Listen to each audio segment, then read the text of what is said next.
Hello, everyone, and welcome back.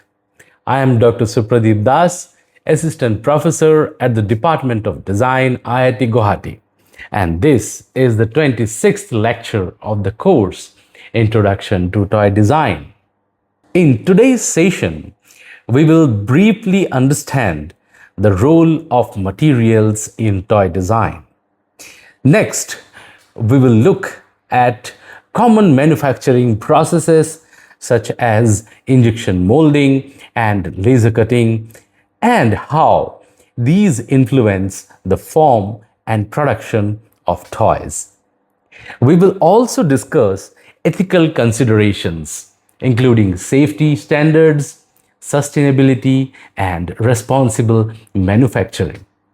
Finally, through case studies, we will discuss how real companies apply these principles in designing toys.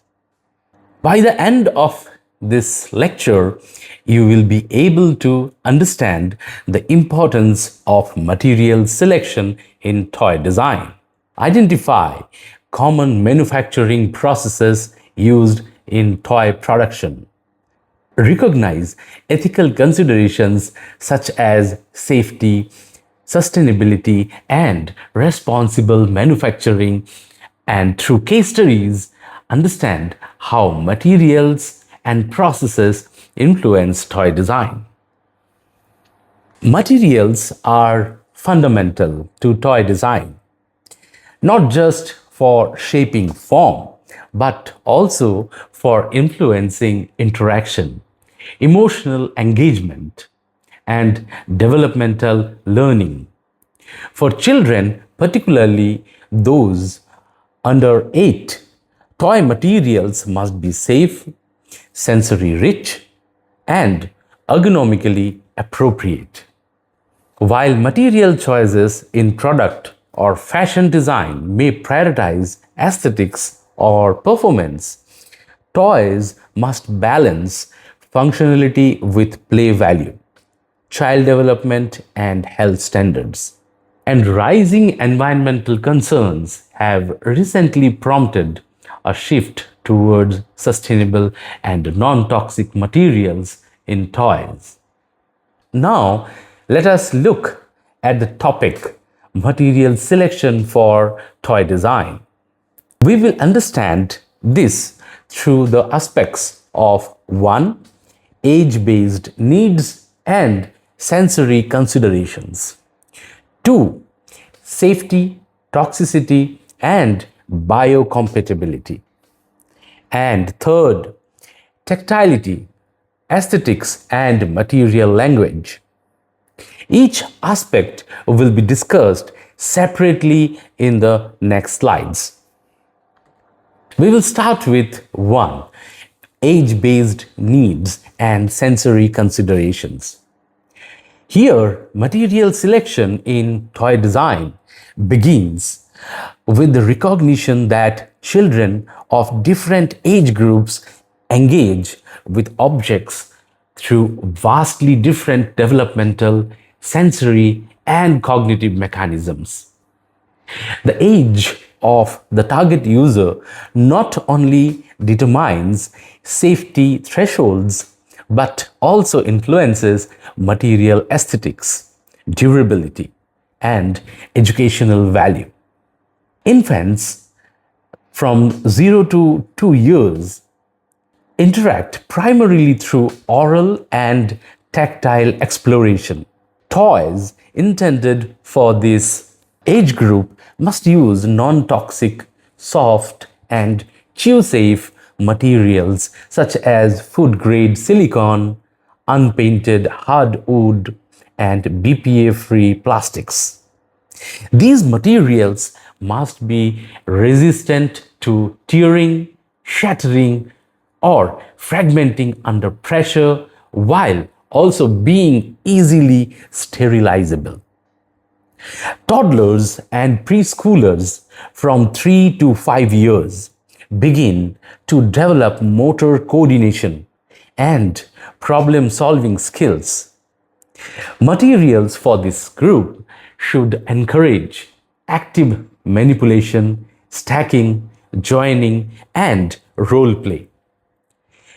Durability and simplicity become key considerations. Materials like engineered wood, soft textiles, and rounded plastic parts are ideal. Smartivity's wooden stem construction kits are an appropriate example. Designed to foster cognitive exploration without overwhelming the user with excessive visual or structural complexity. Children aged 6 to 8 years benefit from modularity, variability, and complexity in materials. At this stage, users are ready to engage with multi-part systems, tools, and symbolic play. Materials may include ABS plastic for precision interlocking, as in Lego, magnetic components, and articulated mechanisms that support mechanical logic and creative reconfiguration. Beyond 8 years, materials can afford greater complexity in surface treatment, weight, and interaction.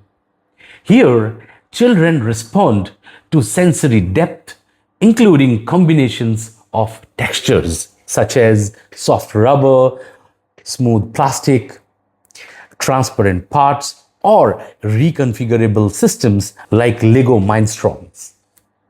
As cognitive flexibility develops, so does the ability to understand how components relate structurally and functionally. Ultimately, age-based material planning must balance sensory safety with stimulation. A material that is overly sterile may feel cold or lifeless. One that is too vivid or textured may overwhelm. Striking this balance is both a technical task and a philosophical one. One that treats material not as a passive container but as an active interface for development and imagination. 2. Safety, toxicity, and biocompatibility. Here, safety is non-negotiable principle in toy design. No matter how attractive or innovative a toy is, it loses all value if it poses a health risk. Because children's bodies and cognitive systems are still developing, they are especially vulnerable. Therefore, material selection must always prioritize age-specific safety considerations above all else. Compliance with global safety standard is a fundamental requirement in toy design. All materials must meet internationally recognized regulations such as ASTM F963 in the United States and EN 71 in the European Union. These standards ensure that toys are safe for children by setting strict limits on flammability, controlling the presence of heavy metals such as lead, regulating small part sizes to prevent choking hazards, and restricting harmful chemical emissions. Adhering to these regulations is not just about legal compliance.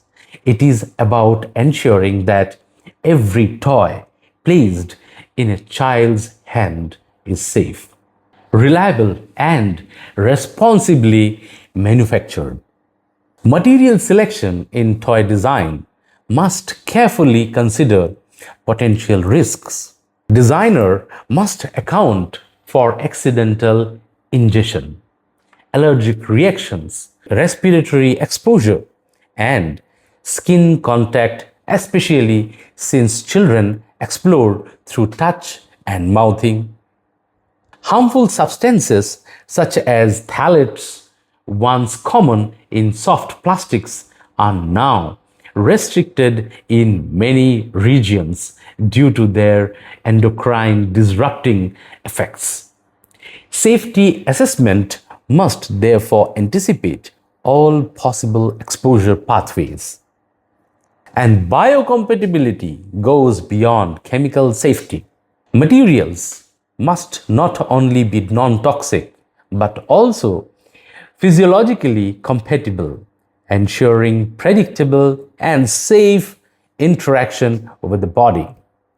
Sensory safety is especially important for neurodivergent children who may be highly sensitive to texture, temperature, or surface qualities. Sensory responsiveness is crucial in designing toys for neurodivergent children. Therefore, preferred materials include stable textures, muted colors, matte finishes, and surfaces with consistent temperature, such as wood, to create a calm and secure sensory experience. 3. While safety and function provide the fundamental thresholds of material approval in toy design, it is tactility and aesthetic expression that give the toy its emotional and cognitive resonance. Materials in this context are not passive substrates, but carriers of language. They shape how a child feels about an object, how they engage with it, and what they imagine it to be. Material tactility refers to the sensory texture, weight, temperature, and compliance of a toy. These sensory inputs are crucial for early developmental exercises. The ergonomic and emotional relationship between child and material is shaped not just by safety but by how approachable a surface feels. Soft, matte surfaces tend to invite exploration and comfort. Hard, glossy, or unpredictable textures may deter prolonged interaction or overstimulate sensitive users. Visual aesthetics such as color saturation, reflectivity, and form must also be considered with developmental psychology in mind. Bright primary colors are traditionally used for infants who have limited color perception early on. However, overly saturated visuals can lead to sensory fatigue, particularly for children with neurodivergent needs. The importance of visual predictability and material neutrality in toy design for children with autism, where overstimulation can lead to withdrawal or agitation. Tactility and aesthetics are not secondary enhancements but are integral to how materials communicate meaning, invite agency, and modulate emotional response. A material that feels right does not merely satisfy ergonomic needs. It resonates the body and the imagination. Designers can move beyond intuition and instead make defensible, research-informed material choices that reflect both responsibility and creativity. Now we will discuss about manufacturing processes and considerations. The first one is injection molding and plastic-based processes. Injection molding is one of the most dominant manufacturing techniques in the toy industry, particularly for mass-produced plastic products. The process involves injecting molten plastic into precision engineered molds, allowing for high volume production with consistent dimensional accuracy. The choice of this method is typically justified by its scalability, efficiency, and compatibility with a wide range of polymers, particularly ABS, polypropylene, and polyethylene. One of the most iconic examples of this method is Lego, which has perfected injection molding to such a degree that its parts exhibit near zero tolerance errors, often cited as plus minus 0.005 mm. This precision is critical for the interlocking functionality of its bricks, enabling durability, reusability, and system expansion. However, despite its mechanical excellence, injection molding is resource intensive and often reliant on fossil-derived plastics. The accessibility of injection molding is limited by the cost of tooling, which can be prohibitively high for small-scale or experimental designers. This reality has led many to explore alternative manufacturing systems that offer greater flexibility and lower overhead. 2. In contrast to high capital processes like injection molding, laser cutting, and CNC, that is computer numerical control, routing offers flexible, cost-efficient alternatives, especially for small batch educational or open source toy production. These processes are particularly compatible with wood-based materials, MDF, and plywood, enabling fast prototyping and modular construction without the need for complex molds. One of the most innovative applications of these methods is seen in Smartivity, an Indian company specializing in stem-based do-it-yourself kits made primarily from engineered wood. These kits are designed for children to assemble themselves, transforming the act of construction into an integral part of the play experience. Laser cut components are dimensionally accurate, lightweight, and safe to handle even for children in the 5 to 10 year age bracket. Moreover, wood as a base material offers visual simplicity, low overstimulation, and tactile richness, aligning well with cognitive development principles. CNC manufacturing also enables design flexibility, especially in creating interlocking systems, gear mechanisms, and modular forms well without requiring fasteners or adhesives. This has a dual benefit. It simplifies recycling or disassembly at end of life and encourages children to learn the logic of system through physical manipulation.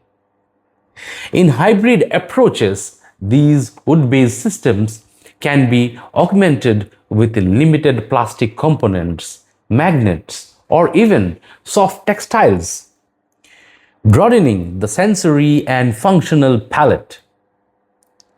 However, such material mixing must be done cautiously to ensure components remain safe, separable, and non-toxic. The broader significance of these processes lies in their alignment with ethical manufacturing.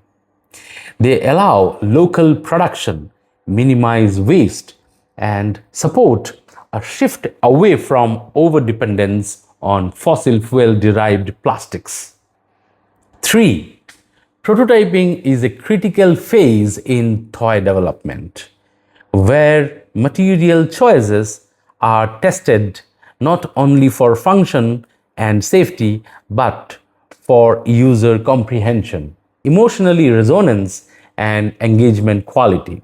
The fidelity of a prototype, the degree to which it resembles the final product, significantly affects the accuracy of feedback from child users. Unlike adults, children tend to respond literally to what they see and feel. Low fidelity models made from cardboard or foam materials may mislead or fails to elicit the intended interaction. In a mixed method study on educational toy prototyping, it is found that high fidelity prototypes constructed using final or near final materials such as wood or plastic produced clearer and more relevant usability feedback. Children better understood the toy's purpose, manipulated it more confidently, and offered more specific responses. Low fidelity models, while useful for early concept validation, often caused confusion, especially among younger children or those with neurodivergent profiles. For example, Smartivity ensures its early stage kits use the same engineered wood and joinery systems as the final product. This allows the design team to test structural resilience, hand fit assembly, and sensory impact, all of which are critical for toys that involve self-assembly by children. And from a pedagogical lens, high fidelity prototyping encourages material literacy, teaching children how things are built, how systems behave, and what failure modes feel like. This understanding is often lost when toys appear as fully polished, unbreakable units with no visible trace of their construction. And 4. Sustainable manufacturing and life cycle design. Here, sustainability in toy manufacturing cannot be limited to green materials alone. It must extend into the very processes, supply chains, and disposal paths through which toys are made, transported, used, and eventually discarded. The adoption of life cycle thinking has shifted the responsibility of toy design from product-centric to system-aware, forcing designers to account for ecological consequences from cradle to grave.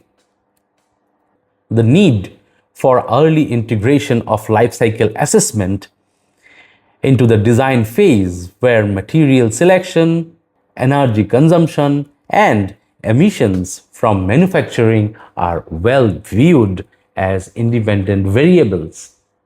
For instance, a toy made of biodegradable plastic may seem sustainable in isolation but might demand high energy molding processes or be non-recyclable due to mixed material parts. A structured framework for incorporating sustainability across 3 filters by Sheen and Colville are material impact, that is toxicity, recyclability, and embodied energy. Second, manufacturing processes, energy use, waste generation, water footprint. Third, social and community benefit, fair labor, local sourcing, and cultural appropriateness. For example, Smartivity, not explicitly framed as a sustainability first brand, achieved meaningful environmental benefits through its low waste wooden joineries, battery free toys, and repairable systems. The act of self assembly also encourages children to value and care for their toys, potentially extending product life and reducing disposability. Designers must also consider end of life strategies and ask, can the toy be disassembled? Are parts made from the same material to ease recycling? Can the toy be repurposed, upgraded, or modularly repaired? By embedding sustainability into manufacturing rather than treating it as an afterthought, toy designers help foster not only ecological integrity but also ecological literacy, a sense in children that the things they play with come from somewhere, go somewhere, and matter. Now, let us look at ethical considerations in toy design. It involves ensuring children's safety, inclusivity, and psychological well being. Ethical toy design also prioritizes the long term development and dignity of the child over commercial gain. First, let us discuss on safety failures and regulatory non-compliance. Ethical design begins with safety, but it does not end there. Regulatory compliance with standards such as ASTM F963 and EN71 is foundational, but ethical responsibility also includes proactive risk prevention and transparency in the event of failure. One of the most striking ethical failures in toy manufacturing history is the 2007 Mattel recall, where over 18 million toys were withdrawn due to the use of lead-based paint and dangerous magnets, which is against US Consumer Product Safety Commission 2007 norms. The root cause was inadequate quality control in outsourced manufacturing chains, a systematic failure that put millions of children at risk. This case is not just a cautionary tale in regulatory oversight, but a reminder that ethical breakdowns are often logistical. When material choices are separated from the designer's direct control, the risk of harm escalates. Second, in gender inclusivity and representation. Toys are cultural scripts. Their color schemes, forms, and marketing reinforce narratives about gender, ability, race, and class. One of the most persistent ethical criticisms of the toy industry concerns gender stereotyping.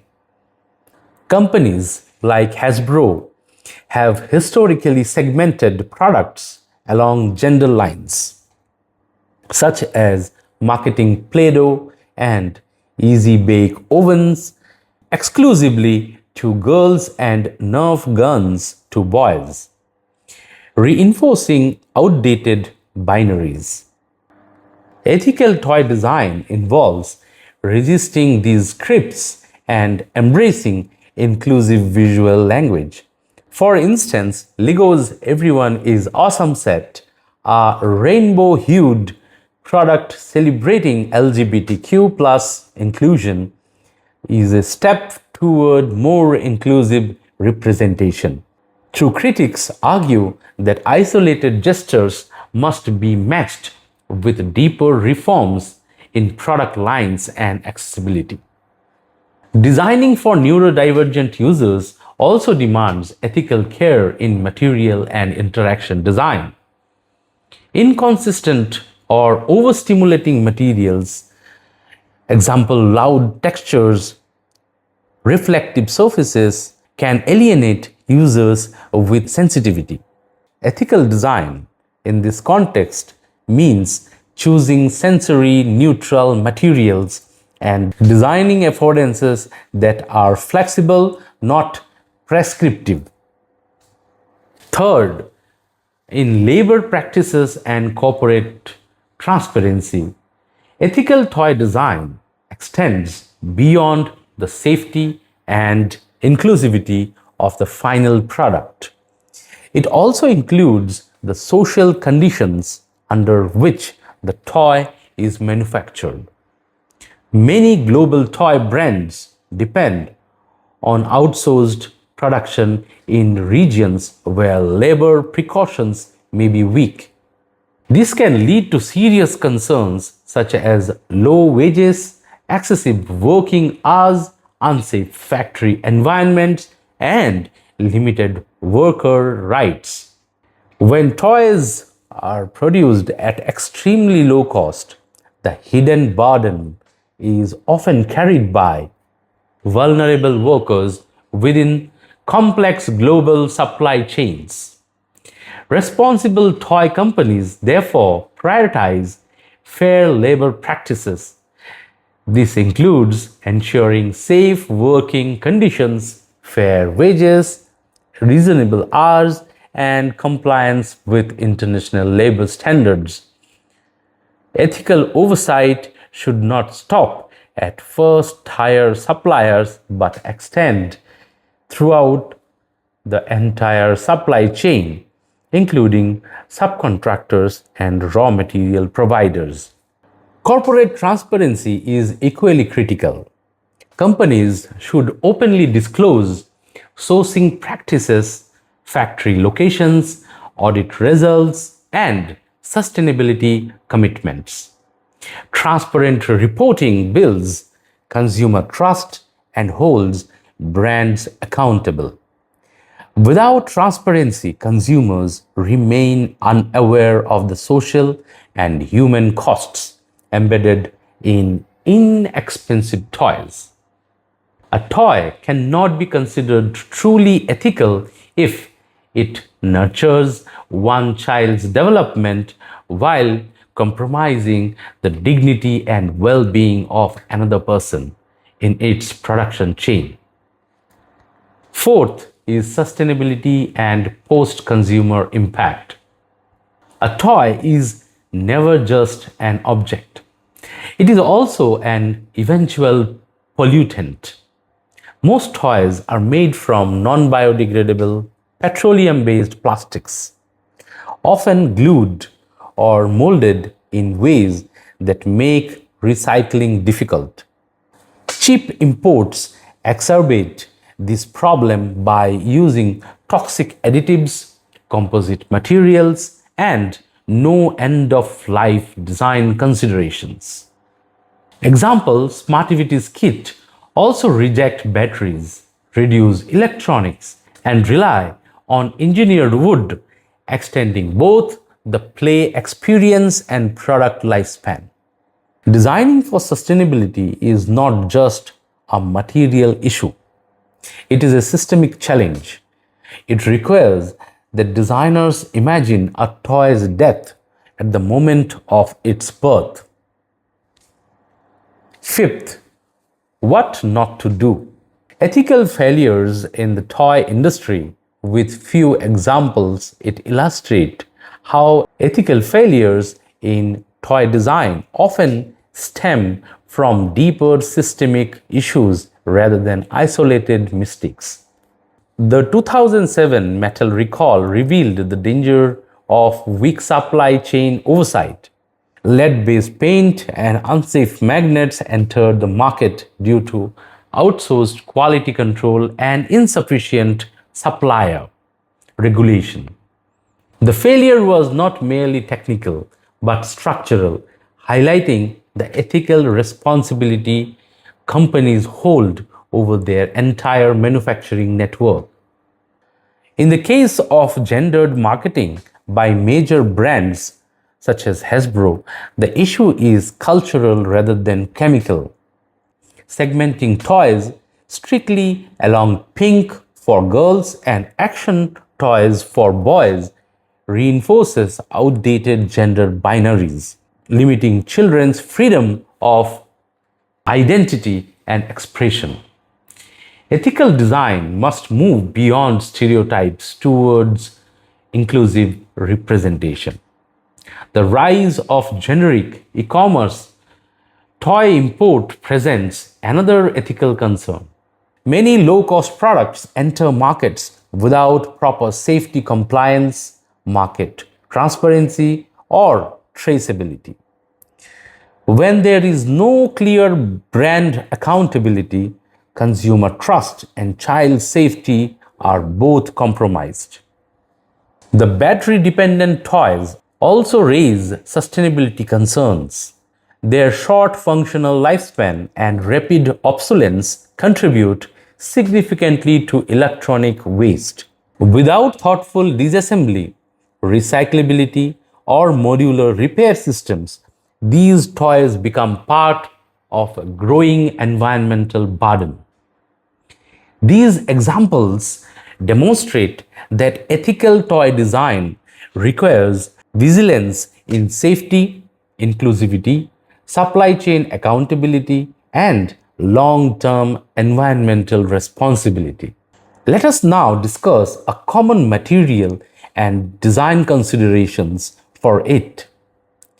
The most versatile and common material is ABS. Here are some highlighted properties of ABS plastic. 1 is impact resistance. This material is robust and highly impact resistant, making it ideal for applications that need to withstand shocks and sudden forces. Heat resistance. It is well suited for various manufacturing processes as it can tolerate relatively high temperatures without losing its shape. Chemical resistance. ABS is resistant to a wide range of chemicals, solvents, and oils, enhancing its longevity across different environments. Durability. ABS plastic toys are suitable for children's use as they can withstand wear and tear and rough play. Versatility. Due to its ease of molding into different shapes and sizes, toy manufacturers can create a wide variety of products. Safety. As the material is non-toxic and meets safety regulations, it is commonly utilized in the toy industry. ABS plastic is a thermoplastic polymer that plays a crucial role in the toy industry due to its exceptional properties, especially for toys designed for rough play. Its versatility allows for the creation of realistic aesthetics and intricate designs, which foster creativity and imaginative play. The visual appeal of toys is further enhanced by vibrant color, detailed paint jobs, and eye-catching decals as made possible by ABS smooth surface texture. Overall, ABS is an essential material in the toy industry, promoting creativity, enhancing durability, and ensuring children's safety. Lego bricks and interlocking building blocks, remote control stunt cars, and sturdy trucks, figures and play sets such as action figures, dolls, doll houses, and miniature kitchen sets, and game and puzzles such as Rubik's Cube, Magic Bean fidget toys, ride-on vehicles, tricycles, toy balls, and skateboards are made of ABS plastics, Designing toys with acrylonitrile butadiene styrene focuses on its high impact resistance, durability, and moldability, making it an ideal choice. Here are the critical design considerations for ABS toys. The first important aspect is structural design and material properties. To achieve structural design and material properties, maintain consistent wall thickness, ideally between 1.14 mm and 3.56 mm, to avoid sink marks and internal stresses. Avoid sharp corners to improve moldability and reduce stress concentrations. ABS is especially sensitive to sharp corners. Maintain a minimum radius equal to 25% of the wall thickness. For maximum strength, use a radius equal to 60% of the wall thickness. Like other injection molded plastics, ABS plastic molding parts need a draft angle between 0.5 and 1 degree to ensure that parts can be ejected easily from the mold without damage.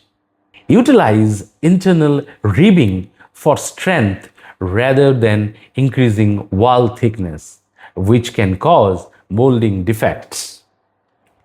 The second important aspect is designing for injection molding and manufacturing. ABS has a moderate mold shrinkage, 0.4 to 0.7%. Designers must account for this to ensure parts like interlocking bricks fit together properly.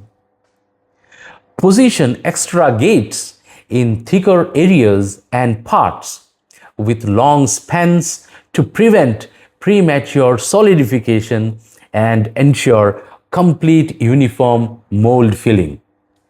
ABS is hygroscopic, meaning it absorbs moisture from the surrounding air, and that is why it must be dried, typically 2 to 4 hours at 80 degrees before molding to prevent surface defects such as silver streaks or lines on the molded surface, bubbles or voids inside the parts, a cloudy surface finish, or reduced mechanical strength. The third important aspect is environmental and user considerations. While durable, ABS can become brittle and turn yellow over time with prolonged UV exposure. If the toy is for outdoor use, consider UV-resistant additives or coatings. ABS can deform in high heat above 80 to 90 degrees centigrade. So, it is not suitable for products exposed to extreme direct heat. The fourth impact aspect is assembly and finishing. ABS can be easily welded using acetone-based adhesives or ultrasonic welding. ABS holds paint and decorative decals well. Through UV printing, high-quality images with vivid colors and sharp details can be printed on ABS plastic. Similarly, now it is your task to find out design considerations for different materials for different important aspects as we discussed here. You can check for polypropylene, polyethylene, styrene, wood, bamboo, and other materials. Let us understand materials, manufacturing, and ethical consideration through some case studies. 1. Smartivity, STEM, self-assembly, and educational engineering. 2. Lego, manufacturing precision and environmental innovation. And 3. Barbie, material evolution and cultural responsiveness. First, let us discuss the case of Smartivity. It is an Indian toy brand that integrates STEAM, science, technology, engineering, arts, and mathematics education with play through DIY, that is, do it yourself construction kits. Founded on the principles of experiential learning, the company reimagines the toy not as a finished product but as a process, a material journey that the child must actively complete. This hands-on philosophy deeply informs Smartivity's material, structural, and pedagogical decisions. Smartivity toys are primarily made from engineered wood, that is MDF, medium density fiber, laser cut for precisions. These choices reflect both our commitment to sustainability and a conscious rejection of conventional plastic-heavy toy aesthetics. The MDF parts are often interlocking, relying on joinery systems that eliminate the need for adhesives, screws, or electronics. This not only makes the toy recyclable but also teaches mechanical logic and spatial reasoning. Crucially, these kits are designed for children in 6 to 14 years age range, a period during which problem solving, pattern recognition, and fine motor skills are actively developing.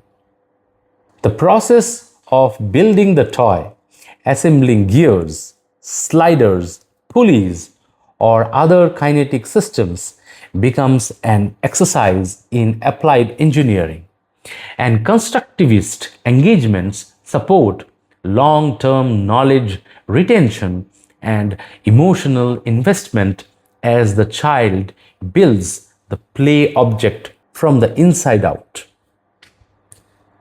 From a manufacturing standpoint, Smartivity's use of flat pack formats minimizes packaging waste and shipping volumes. Its avoidance of batteries or breakable components significantly extends product lifespan and aligns with environmentally conscious design practices. Smartivity also localizes production, working with suppliers in India to control quality and material sourcing. While it may not yet offer a full circular manufacturing model, its approach stands out for balancing pedagogical richness, material integrity, and sustainability, particularly in the context of emerging markets. Next, let us look at Lego, one of the most iconic toy brands in the world. Represents a pinnacle of manufacturing precision, modular design, and increasingly environmental innovation. Known globally for its interlocking brick systems, Lego has long been a model for scalable, system-based toy architecture.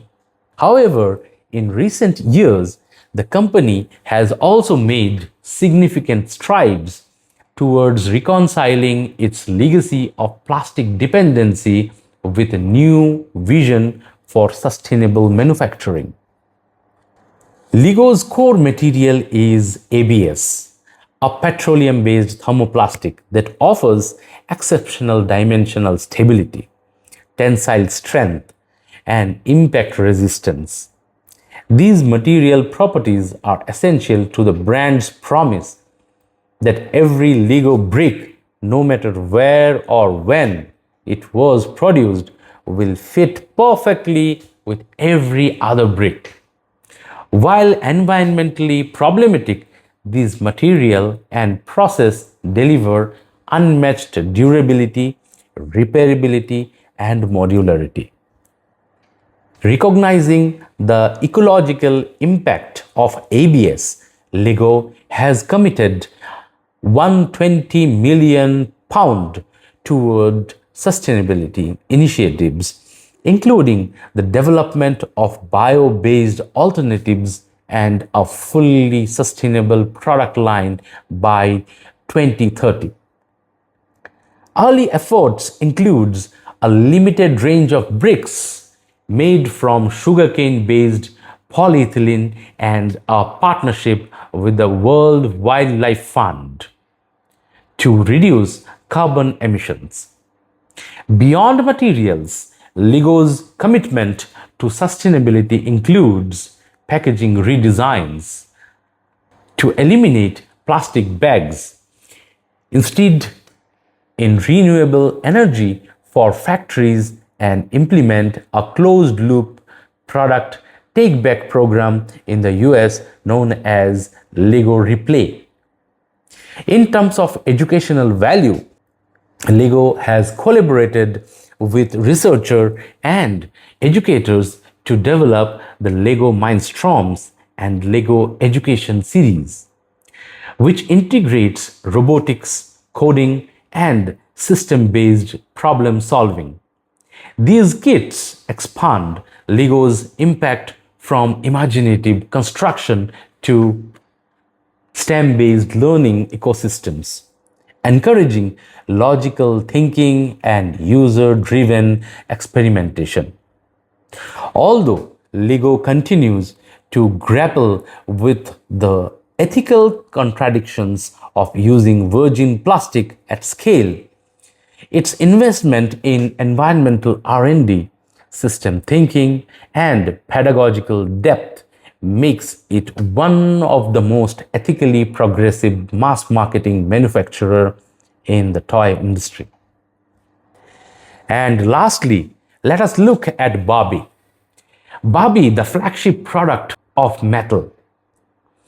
Since her launch in 1959, Barbie has not only mirrored but also influenced societal norms around femininity, fashion, aspiration, and identity. While the brand has faced criticism for perpetuating unrealistic beauty standards and narrow gender roles, its material and design evolution in recent years reveals a more complex trajectory towards inclusivity, safety, and global adaptability. Barbie dolls were originally produced using PVC, polyvinyl chloride, combined with softeners like phthalates, which later raised toxicity concerns. Following regulatory pressure, particularly in the European Union and the US, Mattel transitioned to phthalate-free PVC and other safer thermoplastics in the year 2000s. The brand now complies with ASTM F963 and EN71 standards for safety and toxicity. But its legacy issues, particularly the 2007 recall involving lead-based paint, continue to serve as a warning to the dangers of outsourcing without robust quality control. In terms of cultural responsiveness, Mattel has made visible efforts to diversify Barbie's representation. The Barbie Fashionistas line, introduced in 2016, featured dolls with a broader range of skin tones, body shapes, hair textures, and physical abilities, including Barbies in wheelchairs and with vitiligo. These design decisions were not superficial add-on. They required material and structural innovations. For example, dolls with prosthetic limbs required modular joints made of more durable materials, while textured hair demands new polymer blends for braiding and maintenance. Mattel has also released carrier Barbie dolls. Scientists, engineers, and astronauts shifting the narrative from fashion to function. This pivot aligns with educational goals while still maintaining Barbie's aspirational identity.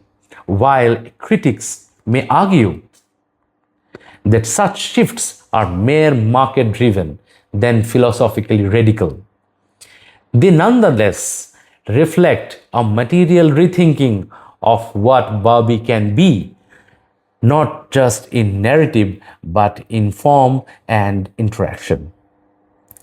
That said, Barbie's continued reliance on virgin plastics, non recyclable packaging, and mass production in low transparency environments presents unresolved ethical challenges. While the brand has announced plans to incorporate more recycled materials and reduce environmental impact, it lags behind leaders like Lego in terms of supply chain accountability and life cycle circularity. Mattel expands its sustainable product offering with new mega blocks, carbon neutral Green Town line, and Matchbox Tesla Roadster made from 99% recycled materials.